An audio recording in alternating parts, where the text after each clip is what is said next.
"Ma'am, step away from the motorcycle right now." The command cracked through the rain-soaked intersection just as Maya Holloway killed the engine of her black Ducati Panigale. Steam curled softly from the exhaust pipes into the cold midnight air, while red and blue police lights flashed across the wet pavement like broken pieces of glass. Traffic had already slowed to a crawl along West Adams Boulevard. Drivers leaned toward their windows. Phones lifted. Someone across the street started live streaming before Maya even removed her helmet. Officer Ryan Mercer stepped forward first, tall, broad-shouldered, rain dripping from the brim of his patrol cap. His flashlight beams swept over the Superbike, lingering on the custom carbon frame, the racing decals, the matte black helmet tucked beneath Maya's arm. Then his eyes moved to her face. The hesitation lasted less than a second, but it was there. A black woman, alone, on a $90,000 motorcycle at 12:17 in the morning. Mercer's jaw tightened. License and registration. Maya didn't move immediately. Her dark eyes flicked once toward the intersection behind the police cruisers where a white cargo van disappeared through a yellow light 3 blocks ahead. Her pulse sharpened beneath the leather collar of her riding jacket. Inside her helmet, a tiny earpiece crackled softly. Target vehicle moving southbound. You're losing visual. She pressed her lips together. Not now. Not tonight. Officer, Maya said calmly, her voice low beneath the steady hiss of rain. I'm in the middle of something important. Mercer stepped closer. And I'm asking for your ID. Around them, the city breathed in restless midnight rhythm. Neon signs buzzed over liquor stores. A bus side at the curb. Rainwater streamed down the gutters carrying reflections of brake lights through the street like rivers of red paint. Maya slowly removed one glove. Her fingers were steady, but her eyes kept drifting toward the road ahead. Somewhere beyond those lights, beyond those buildings soaked in midnight fog, a trafficking convoy was moving toward the interstate. Every minute mattered now. "Ma'am," another officer called while circling the bike. "This plate comes back flagged." Mercer's expression changed instantly. The air around him hardened. Flagged for what? Possible connection to an active investigation. Maya inhaled once. Slow. Controlled. "Exactly," she said quietly. "Which is why you need to let me go." But Mercer barely heard her now. His attention locked onto the saddlebag mounted behind the seat. "Open the compartment." Maya's shoulders stiffened almost invisibly.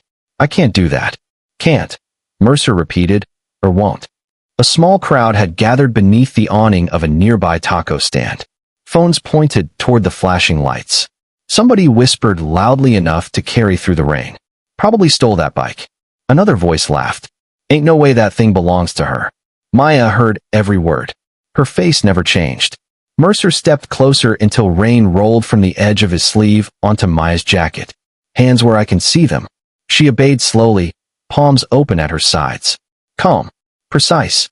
But inside her chest, the clock was screaming louder by the second.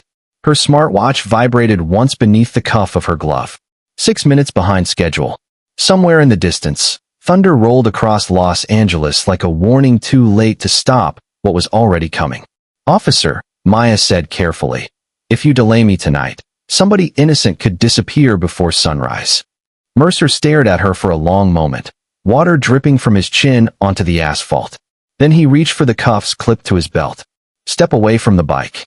The crowd fell completely silent. The metallic click of the handcuffs sounded sharper than the thunder overhead. Maya Holloway lowered her eyes briefly as Officer Ryan Mercer secured the restraints around her wrists beside the flashing patrol car. Rain rolled down the side of her face, tracing along her jawline before dripping onto the soaked leather of her jacket. Around them, phones stayed raised. The livestream audience had grown. Comments flooded across screens faster than anyone could read them. "Probably another street racer. Look at that bike. She must have done something." Maya heard the words blending with the static in her earpiece. Then, another voice broke through the interference. "Agent Holloway, respond immediately. We lost visual on the transport van." Her pulse tightened. She tilted her head slightly toward her shoulder microphone, careful enough that Mercer would not notice. "I am compromised," she whispered under her breath. "Repeat," the voice crackled back. But Mercer had already stepped closer. "Who are you talking to?" Maya looked at him steadily. Rainwater dripped from the end of her braids onto the pavement between them. Officer, listen carefully. There is a federal operation in motion less than 4 miles from here. Mercer gave a short, humorless laugh. Everybody suddenly becomes federal when cuffs come out. The second officer finished inspecting the Ducati and walked back holding a small black case recovered from the saddle compartment. You want to explain this? He asked. Maya's stomach tightened instantly. The case contained encrypted tracking equipment tied directly to the trafficking investigation. If they opened it here, everything could collapse. Do not touch that case, Maya said sharply for the first time. Mercer noticed the change immediately. Interesting, he murmured. Now I definitely want to know what is inside. Across the intersection, headlights swept through the rain as traffic crawled past. A metro bus rolled by slowly, passengers pressing against fogged windows to watch the scene unfold. Somewhere nearby, music from a passing car pulsed faintly through the wet night air before fading into the storm. Los Angeles never really slept. It only changed masks after midnight. Mercer took the case from his partner and weighed it in his hand. Feels expensive. Because it is government property. Sure it is. Maya exhaled slowly through her nose. She had learned years ago that panic solved nothing. Southside Chicago taught that lesson early. She remembered standing beside her younger sister Nia outside a shuttered grocery store 15 years ago, while police questioned everyone in the neighborhood after a shooting nearby. Maya had only been 14 then, old enough to notice how quickly suspicion landed on certain faces first, young enough to still believe. Fairness came automatically with a badge. Nia used to squeeze her hand whenever patrol cars rolled down their block. Just keep walking, her little sister would whisper. The memory flashed through Maya's mind so quickly it almost hurt. A cold gust of wind swept rain beneath the awning where bystanders watched.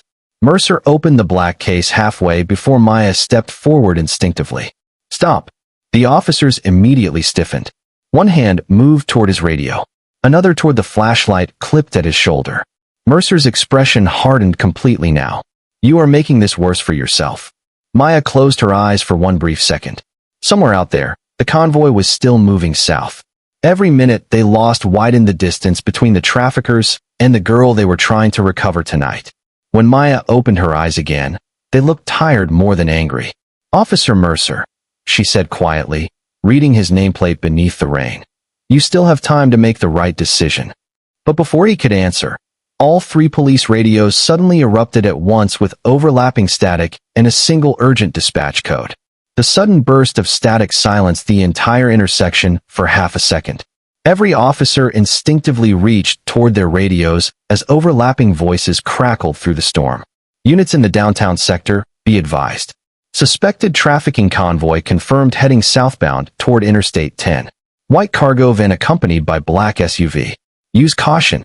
Maya's eyes closed briefly. There it was. Confirmation. Too late to matter if she stayed standing here in cuffs while the convoy disappeared into the maze of Los Angeles freeways. Mercer pressed 2 fingers against his earpiece, listening carefully while rain rolled down the side of his neck. The second officer looked toward the southbound lanes instinctively. You think this is connected? He asked quietly. Maya answered before Mercer could. I know it is. Mercer stared at her for a long moment.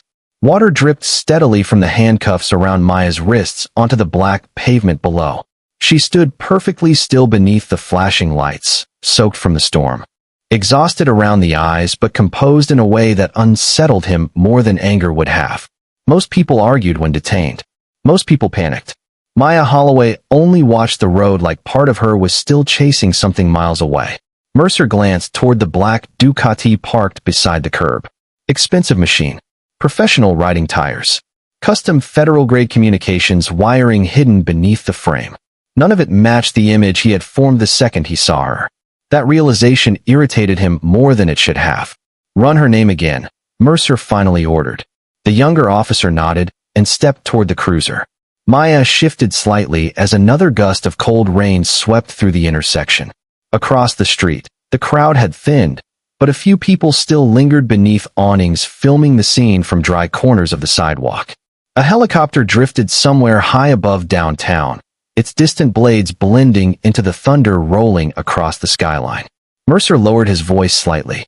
If you really are connected to this investigation, why not identify yourself immediately? Maya looked at him without blinking. Because undercover operations do not survive public traffic stops. Mercer folded his arms. Convenient answer. Maya gave the faintest shake of her head. No, just the truth. The younger officer returned holding a small tablet wrapped beneath his rain jacket. Something is weird, he admitted. Her name pulls restricted access. Mercer frowned immediately. Restricted how? Federal firewall. I cannot get through. Maya watched the realization slowly creep across both officers' faces. It was subtle at first. A hesitation. A tiny fracture in certainty. Mercer looked back at her, studying her more carefully now beneath the flashing lights. The leather riding jacket was worn, but practical. Her boots were tactical grade, not fashion. Even the black gloves clipped to her belt carried reinforced stitching designed for field work. Details he had ignored earlier now stood out one by one. The rain softened slightly, falling in silver streaks beneath the streetlights. Somewhere nearby, a train horn echoed through the wet night. Maya's smartwatch vibrated again beneath her sleeve. For minutes behind schedule, her chest tightened. She pictured the missing 16-year-old girl whose photograph had sat on her desk for the past 3 weeks. Jasmine Rivera. Brown eyes. Braces. Last seen leaving a bus stop in East Hollywood. Maya remembered the mother's trembling hands during the interview at the field office. Please, she had whispered through tears, clutching her daughter's school picture against her chest. Just bring my baby home. Maya swallowed hard against the memory. Mercer noticed the shift in her expression. What is in that convoy? He asked quietly now. Maya looked past him toward the rain-soaked freeway ramps glowing in the distance. A child who still thinks somebody is coming for her. For the first time since the stop began, Mercer had no immediate response. Then suddenly another voice exploded through the dispatch radio, louder this time, sharper with urgency. Attention, all local units. Federal task force now entering the downtown sector. Stand by for direct coordination. The atmosphere at the intersection changed the moment the first black SUV appeared through the rain. Its headlights cut across the wet boulevard in long white beams before 2 more vehicles followed behind it with dark tinted windows and silent precision. The bystanders under the taco stand awning lowered their phones slightly. Even the officers standing near the cruisers straightened instinctively. Maya Holloway lifted her eyes toward the approaching convoy, but did not smile. She only exhaled once, slow and tired, as water continued dripping from the ends of her braids onto the collar of her jacket. The lead SUV stopped hard beside the patrol cars. Doors opened immediately. Men and women in dark federal jackets moved quickly through the rain with the kind of calm urgency that came from people used to dangerous nights. Their boots splashed across shallow puddles reflecting red and blue lights beneath the storm. Officer Mercer took one step backward without realizing it. Then Nathan Cole emerged from the second SUV. Tall, gray-haired at the temples, dark overcoat soaked by rain within seconds. His eyes scanned the scene once before locking directly onto Maya, standing in handcuffs beside the Ducati. The look on his face changed instantly. Not anger first. Disbelief. What the hell happened here? His voice cut through the rain sharply enough that even the crowd across the street fell silent again. Mercer stepped forward carefully. Sir, we conducted a lawful stop on a flagged vehicle, and you cuffed my agent during an active operation? Cole snapped. The younger officer lowered his eyes immediately. Mercer held his ground, but uncertainty had already crept into his posture. We did not know who she was. Nathan Cole stared at him for one long second before looking toward Maya again. Rainwater rolled down her face beneath the flashing lights. Her hands remained cuffed behind her back. Calm. Silent. Exhausted. Are you hurt? Cole asked quietly now. Maya shook her head once. No time for this, she answered. The convoy is already moving south. Cole's jaw tightened instantly. One of the federal agents beside him checked a tablet screen. Traffic cameras picked them up near Interstate 10 about 6 minutes ago. 6 minutes. Maya closed her eyes briefly. Too much distance already. Mercer glanced between them, pieces finally connecting inside his head one by one. The restricted records. The equipment case. The radio chatter. The way she carried herself under pressure. Everything he ignored because he thought he already understood her the moment he saw her beside that motorcycle. Cole stepped toward Mercer slowly. Do you have any idea how long Agent Holloway has been working this operation? Mercer said nothing. 3 months undercover. Cole continued. Sleeping in motels. eating from gas stations, tracking traffickers across 4 states. Rain hammered softly against the patrol car roofs around them. Somewhere overhead, the helicopter sound returned faintly through the clouds. Mercer looked toward Maya again, really looking now for the first time. Not at the motorcycle, not the leather jacket, not the assumptions he built in seconds. He noticed the exhaustion beneath her eyes, the healing scar near her wrist, the tiny wire of the communication earpiece, disappearing beneath her collar. Signs of a life he had never bothered to imagine. Cole held out his hand toward the cuffs. Take them off. For half a second Mercer hesitated. Shame flickered across his face faster than the lightning above the skyline.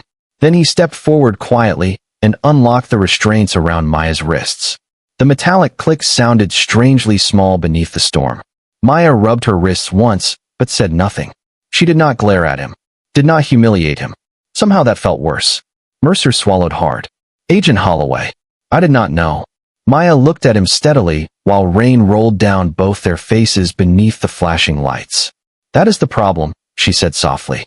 Then she reached for her helmet, mounted the Ducati in one smooth motion, and the engine roared back to life beneath the storm like something waking up. The Ducati tore through the rain like a black shadow cutting between streams of red brake lights along Interstate 10. Water sprayed behind the rear tire while Maya Holloway leaned low over the handlebars, the engine vibrating beneath her chest with controlled power. Downtown Los Angeles blurred around her in streaks of neon and wet concrete. Overhead signs flashed through the storm one after another. Eastbound. San Bernardino. Interstate 5 South. Her earpiece crackled constantly now with overlapping federal chatter. Traffic camera confirms visual near Alameda. Black SUV maintaining lead position. Possible route toward Industrial District. Maya accelerated harder. Wind pushed rain against her visor in violent waves, but her focus never shifted. Somewhere ahead, a terrified 16-year-old girl was sitting inside a locked vehicle, believing nobody was coming. Behind Maya, black federal SUVs followed through traffic with flashing tactical lights reflecting across soaked freeway barriers. Officer Ryan Mercer drove behind the convoy in silence inside his patrol cruiser, hands tight around the steering wheel. The radio noise filled the car, but his thoughts stayed somewhere else entirely. He kept replaying the image of Maya, standing in cuffs beneath the rain, while strangers filmed her like she was. Entertainment. The memory sat heavy in his chest now. He had looked at her and seen suspicion before humanity, assumption before truth. And the worst part was how natural it had felt in the moment. His windshield wipers swept back and forth across the glass as city lights flickered over his face. Mercer. The voice came suddenly through the radio. Nathan Cole. You are still with us? Mercer pressed the receiver slowly. Yes, sir. A pause. Good. We may need local support near the warehouse sector. Mercer swallowed once. Understood. Up ahead, Maya exited the freeway sharply onto a narrower industrial road lined with chain-link fences and dark warehouse buildings. The rain had softened into mist now, drifting silver beneath tall security lamps. Freight trains rumbled faintly somewhere in the distance, while shipping containers towered like steel walls against the night sky. Her smartwatch vibrated again. She checked the tracker mounted beside the handlebars. The signal had stopped moving. Her stomach tightened immediately. I found them, she said into the microphone. Warehouse district near Pier 47. Federal vehicles spread out behind her instantly. Engines lowered. Headlights dimmed. Everything became quieter now. More focused. Maya slowed the Ducati beside an abandoned loading dock and removed her helmet carefully. Damp curls clung against the side of her face beneath the harsh white security lights. She stared toward the dark warehouse ahead, where a single side door glowed faintly beneath the storm clouds. Then she heard it. Soft. Distant. A girl crying. Maya's expression changed immediately. Not panic. Pain. The kind that came from recognizing fear too well. Mercer stepped out of his cruiser nearby and watched her from across the wet pavement. For a moment she looked less like a federal agent and more like somebody carrying old scars nobody else could see. Maya remembered another rainy night years ago when her younger sister Nia never came home from the corner store. The waiting. The police questions. The empty bedroom afterward. That helpless silence had followed Maya her entire life like a second shadow. She would not let another family drown. Inside it tonight. Nathan Cole approached quietly beside her. Tactical team is ready. Maya nodded once without looking away from the warehouse. The girl comes out first, she said softly. No mistakes. Mercer listened from several feet away, rainwater dripping from the edge of his uniform sleeves. Then Maya finally turned toward him. Their eyes met beneath the pale industrial lights. No anger. No speech. Just exhaustion and determination layered together. Mercer lowered his gaze first. Agent Holloway, he said carefully. Tell me where you need me. Maya studied him for one long second, while distant thunder rolled over the harbor. Then she handed him a flashlight from her motorcycle saddlebag. South exit, she said quietly. If she runs scared, do not chase her. Just help her feel safe. The harbor air smelled like rain, rust, and cold ocean water drifting through the maze of shipping containers stacked beneath the gray midnight sky. Maya Holloway moved silently along the side of the warehouse with her flashlight lowered and her breathing steady. The storm had weakened to a fine mist now, soft enough that every distant sound carried farther through the empty industrial district. Somewhere beyond the loading docks, metal chains clinked against flagpoles in the wind. Freight cranes stood motionless against the clouds like sleeping giants watching over the harbor. Federal agents spread quietly across the perimeter while muted radio chatter whispered through earpieces and patrol speakers. But inside Maya's chest, everything felt strangely still. She paused near a side entrance where dim yellow light leaked through a cracked steel door. Then she heard it again. A quiet sob. Young. Exhausted. Human. Maya closed her eyes briefly. For 1 second the sound became another memory entirely. Nia sitting at the edge of her bed years ago during a thunderstorm, hugging a blanket tightly while lightning flickered through the apartment windows. Can you stay awake until I fall asleep? Her little sister used to ask whenever the weather turned bad. Maya always said yes, even when she had school the next morning, even when she was tired, because protecting somebody scared felt simple back then, before the world became complicated. Before she learned how often frightened girls disappeared without headlines, without cameras, without anybody important noticing. A soft crackle came through her earpiece. South exit secure, Mercer's voice whispered. Maya opened her eyes again. The warehouse lights reflected faintly across puddles on the concrete floor inside the entrance. She stepped through carefully. The air smelled stale and damp. Old wood pallets leaned against walls covered in peeling paint, while water dripped rhythmically somewhere deeper in the building. One drop at a time. Slow. Hollow. Maya moved forward cautiously past rows of stacked crates. Then she saw her. A teenage girl curled beneath a gray blanket near the far wall beside a folding chair. Small frame. Dark hoodie. Knees pulled tightly against her chest. Jasmine Rivera looked even younger than the photograph on Maya's desk. Her eyes widened immediately when she noticed movement in the shadows. Fear flashed across her face so quickly it almost disappeared. Maya stopped instantly and lowered her flashlight toward the floor. Hey, she said softly. You are okay. Jasmine pressed herself farther against the wall. Please do not let them move me again. The words barely rose above a whisper. Maya's throat tightened painfully. She slowly removed her gloves and crouched several feet away, keeping her hands visible. Nobody is moving you tonight, she answered gently. The girl stared at her for a long moment, uncertain. Then her eyes drifted toward the FBI patch partially visible beneath Maya's riding jacket. You are police? Maya hesitated for half a second before shaking her head slightly. I am somebody who came back for you. Outside the warehouse, rain tapped softly against the metal roof while distant harbor horns echoed across the dark water. The city felt far away now. Quiet. Almost suspended in time. Jasmine's eyes slowly filled with tears she had probably been holding back for days. My mother thinks I am dead, she whispered. Maya swallowed hard against the sudden ache in her chest. No, she said softly. She is waiting for you. The girl lowered her head and began crying silently into the sleeves of her hoodie. Maya stayed exactly where she was, patient and calm, allowing the moment to breathe instead of rushing it. Behind her, footsteps approached carefully across the warehouse floor. Officer Mercer appeared near the doorway holding the flashlight Maya had given him earlier. He stopped immediately when he saw the scene in front of him. The frightened girl, Maya kneeling quietly beside her. No shouting, no force, just patience, humanity. Mercer stood frozen beneath the pale warehouse lights while rain whispered against the roof overhead. Then Jasmine looked up suddenly toward Maya with trembling eyes. "You really came back for me?" Maya gave the smallest nod. "I told you," she whispered gently. "You are not invisible." The ride back through Los Angeles felt quieter than the storm itself.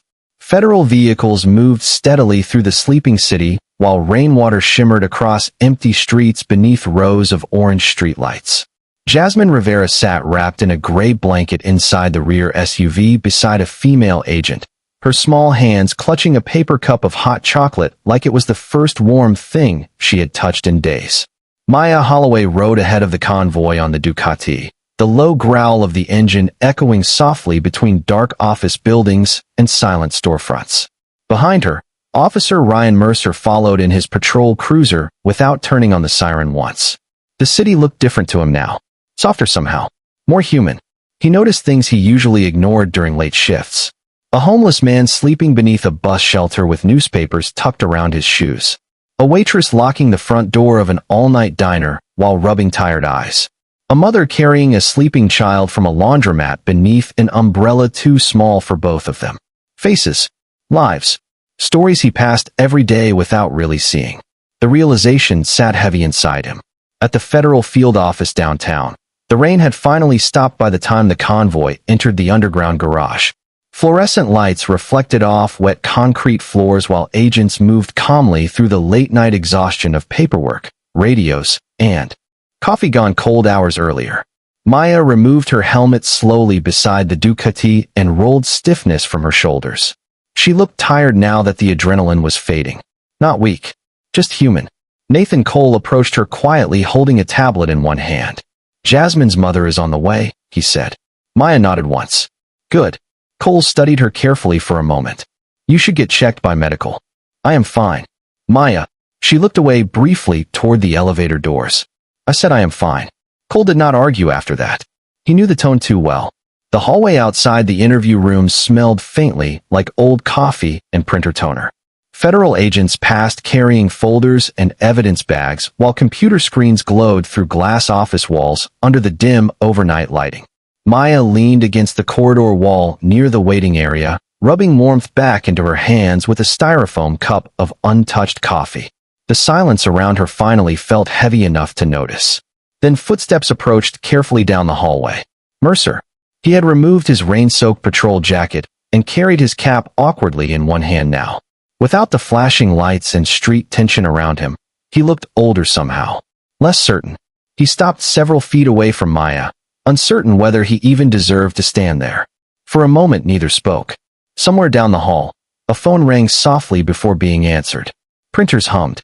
Elevator doors opened and closed. Ordinary sounds. But the silence between them carried more weight than all of it. Mercer finally cleared his throat quietly. "I read your case file." Maya took a small sip of coffee without looking at him. That was probably classified. Most of it was redacted. A faint shadow of humor almost touched Maya's face before disappearing again. Mercer lowered his eyes briefly. "Your sister," he said softly. "I did not know." Maya stared into the steam rising from the coffee cup for a long moment. "You were not supposed to." Another silence settled between them. Mercer shifted uncomfortably beneath the fluorescent lights. "I owe you an apology." Maya looked at him calmly now. "For stopping me?" Mercer swallowed once. "No," he hesitated. "For deciding who you were before you even spoke." The honesty in his voice sounded heavier than rehearsed guilt. Maya studied him quietly. She could see he meant it. That was the difficult part. Real regret rarely arrived loudly. Usually it came like this. Quiet. Late. Human. Down the hallway, elevator doors opened again. A woman rushed out holding a soaked jacket tightly against her chest. Jasmine's mother. Her face looked pale with fear and sleeplessness until she saw her daughter standing near the waiting room doorway wrapped in the gray blanket. Then everything changed at once. The woman let out a broken sob and ran forward while Jasmine burst into tears and sprinted into her arms. The hallway fell silent around them. Agents stopped walking. Phones lowered. Even the fluorescent lights seemed softer somehow. Maya looked away first, blinking once against sudden moisture gathering in her eyes. Mercer watched her quietly beside the wall. In that moment, he finally understood something simple and painful at the same time. Maya Holloway had not chased criminals tonight because it was her job. She chased them because somewhere inside herself, she was still searching for the sister she never got to bring home. The federal building had grown quieter by 3:30 in the morning. Most of the agents who filled the hallways earlier had disappeared into offices, elevators, or paper-covered conference rooms lit by tired fluorescent lights. Outside the tall windows overlooking downtown Los Angeles, rainwater still clung to the glass while the city slowly drifted toward dawn. Maya Holloway sat alone near the vending machines at the far end of the corridor with a file folder resting unopened beside her. Her riding jacket hung across the back of the chair, still damp from the storm. The coffee in her hands had gone cold almost 20 minutes earlier, but she had not noticed. Her mind stayed somewhere else entirely. Somewhere between Jasmine's frightened eyes in that warehouse and another little girl who never made it home. Footsteps echoed softly through the empty hallway. Maya looked up slowly as Officer Ryan Mercer approached carrying 2 fresh cups of coffee from the overnight desk downstairs. He stopped a respectful distance away this time. No authority in his posture now. No assumptions. Just a tired man standing beneath soft white lights, trying to find the right words after a long night. "The lady at the front desk said you drink coffee without sugar," he said quietly. Maya looked at the cup in his hand for a second before accepting it. "Thank you." Mercer nodded once and sat across from her carefully. Silence settled between them again, but it felt different now. Less sharp. Through the windows behind them, faint blue traces of morning had started bleeding slowly into the edge of the sky over the city skyline. "Jasmine and her mother left about 15 minutes ago," Mercer said. Maya stared into the steam rising from the coffee. "Good." The mother kept asking who found her. Maya gave the faintest shrug. "That part does not matter." Mercer studied her quietly for a moment. "Maybe not to you." Maya leaned back slightly in the chair, exhaustion finally visible in the way her shoulders lowered beneath the soft overhead lighting. "People only remember stories after the ending," she said softly. "Nobody remembers the women searching while everyone else sleeps." The words stayed hanging in the hallway long after she finished speaking. Mercer looked down at his hands. His wedding ring caught the light briefly before disappearing again in shadow. "I have a daughter," he admitted quietly. Maya looked up at him for the first time since he sat down. 7 years old. "Her name is Emma." He swallowed once before continuing. "Tonight when I saw Jasmine run into her mother's arms, all I could think about was what if that was my little girl." Maya said nothing. Mercer rubbed tiredly at his forehead. "And then I thought about what I almost cost somebody else's child because I made a decision too fast." The vending machine hummed softly beside them. Somewhere farther down the corridor, an elevator bell chimed once before the doors slid closed again. Ordinary sounds. Human sounds. Maya lowered her eyes toward the coffee cup, warming her hands. "You were not the first officer to look at me and see danger." "Before dignity," she said quietly. Mercer's expression tightened with shame. "That does not make it right." Maya studied him for a long moment beneath the pale morning light beginning to stretch through the windows. Then slowly, unexpectedly, she shook her head. "No," she said softly. "But maybe understanding it is how people change." Mercer looked at her like he was not sure he deserved that kind of grace after tonight. Maya stood slowly from the chair and reached for her jacket. Her body ached now that the adrenaline had finally disappeared. "You know what my grandmother used to tell me?" she asked while slipping the damp leather over her shoulders. Mercer shook his head. Maya zipped the jacket halfway before answering. She said pain can make people colder or kinder. Every day you choose which one wins. The hallway fell quiet again after that. Mercer sat still beside the vending machines watching her walk toward the elevators with the slow exhaustion of somebody who had carried too many people's pain for too many years. Then just before the elevator doors closed, Maya looked back once. "Officer Mercer." He stood immediately. "Yes." Maya's expression softened almost invisibly beneath the tiredness in her eyes. "Thank you for helping Jasmine feel safe." The door slid shut before he could answer. Morning arrived slowly over Los Angeles like light returning after a long storm. The streets below the federal building still glistened with rainwater, while the first hints of sunrise reflected softly against glass towers stretching across the downtown skyline. Traffic had not fully awakened yet. A few buses rolled through intersections. Steam drifted upward from street vents. Somewhere far below, a newspaper stand opened for the day while tired construction workers carried coffee cups beneath pale gray skies. Maya Holloway stepped out of the federal building just after 6 in the morning with her helmet resting beneath one arm and exhaustion settling deep into her bones. The cold air touched her face gently after the stale warmth of fluorescent hallways and sleepless hours. For the first time all night, the city felt quiet. Peaceful almost. Her Ducati waited near. The curb beneath fading streetlights, rain droplets still clinging to the black frame like tiny pieces of glass. Maya stopped beside the motorcycle without moving for several seconds. She tilted her face slightly toward the sky and closed her eyes. Somewhere in another part of the city, a frightened girl was finally home with her mother. Somewhere else, another family might sleep easier tonight because somebody refused to stop searching. It was never enough to erase the losses she carried. But sometimes it was enough to keep going. The sound of approaching footsteps broke the silence softly behind her. Maya turned slightly and saw Officer Ryan Mercer exiting the building carrying a small paper bag from a nearby bakery. He looked different in the morning light. Less guarded.